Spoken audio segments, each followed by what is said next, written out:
بسم اللہ الرحمن الرحیم۔ جاہل اور عالم میں فرق۔ علامہ اقبال رحمۃ اللہ علیہ کا مختصر احوال۔ علامہ اقبال کو فلسفہ کا استاد مانا جاتا ہے۔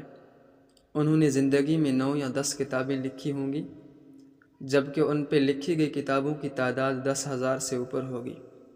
اقبال اپنے بارے میں فرماتے ہیں کہ اقبال آج اقبال نہ ہوتا اگر رومی ان کے استاد نہ ہوتے۔ مولانا روم کی حکمت اور دانائی سے کون ایسا ہوگا جو واقف نہ ہو؟ ایسا دانا کہ علامہ اقبال جیسے مفکر نے بھی ان کو استاد مانا۔ مولانا روم دنیا کے وہ واحد فلاسفر ہیں جو بہت چھوٹی سی بات کرتے ہیں، لیکن اس کی تشریح کے لیے کئی صفحات درکار ہوتے ہیں۔ ان کے شرح آفاق کتاب مثنوی روم بہت ہی زیادہ مشہور ہوئے۔ مولانا روم اپنی ایک حکایت بیان کرتے ہوئے فرماتے ہیں کہ ایک عالم و فاضل شخص کو ایک دفعہ دریا کے پار جانا تھا۔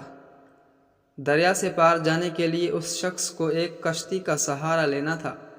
اس کشتی کی ایک خاص بات یہ تھی کہ اس کا ملاح ایک چھوٹا سا بچہ تھا، جس کا باپ کسی مجبوری کی وجہ سے کام پہ نہ آ سکا تھا۔ دانشور شخص کشتی میں سوار ہو گیا اور اپنے علم اور مرتبے کا روب چڑھانے کے لیے ملاح کے بچے سے پوچھنے لگا کہ کچھ پڑھا بھی ہے یا بس زندگی ایسے ہی گزار دی؟ ملاح کے بچے نے جواب دیا کہ صاحب میں نے کچھ بھی نہیں پڑھا۔ تو اس پڑھے لکھے شخص نے اس لڑکے سے کہا کہ کتنے افسوس کی بات ہے کہ آپ نے اپنی آدھی زندگی ضائع کر دی جو بغیر علم کے گزار دی۔ تھوڑی دیر کے بعد کشتی ہچکولی کھانے لگ گئی اور جب کچھ نہ بن پایا تو چھوٹے ملاح نے دریا میں چھلانگ لگا دی۔ چھلانگ لگانے سے پہلے اس بچے نے پڑھے لکھے شخص سے پوچھا، صاحب آپ نے کبھی تیراکی بھی سیکھی؟ تو پڑھے لکھے شخص نے جواب دیا کہ نہیں، مجھے تیرنا نہیں آتا۔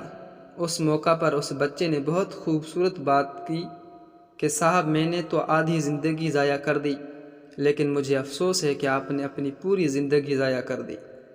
معزز قارئین، اس چھوٹے سے واقعے سے ہمیں یہ سبق ملتا ہے کہ انسان مکمل طور پہ عقل کل نہیں ہے۔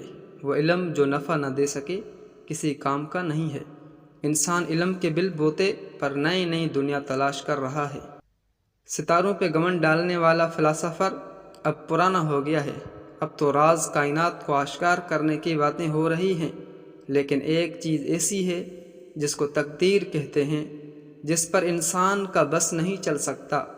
سکندر اعظم جب دنیا سے چلے تھے تو انہوں نے اپنے تابوت سے دونوں ہاتھ باہر نکالنے کی نصیحت کی تھی تاکہ دنیا یہ دیکھ سکے کہ سکندر دنیا کا اپنے ساتھ کچھ نہیں لے کے جا رہا۔ دوستو، یہ زندگی فانی ہے۔ ہم اس فانی دنیا کے ہوس میں پتہ نہیں کیا کیا کرتے رہتے ہیں، لیکن تقدیر کے سامنے پھر بھی بے بس ہی رہتے ہیں۔ تو دوستو، یہ تھا آج کا احوال علامہ اقبال رحمۃ اللہ علیہ کے بارے میں۔ اسے مزید ویڈیو دیکھنے کے لیے ہمارے چینل کو ضرور سبسکرائب کریں اور ساتھ ساتھ بیل آئیکن کو بھی پریس کریں تاکہ ہمارے نئے آنے والے ویڈیو آپ تک بآسانی پہنچ سکیں۔ تو اب تک اتنا ہی کافی ہے، پھر ملیں گے انشاءاللہ نیکسٹ ویڈیو کے ساتھ۔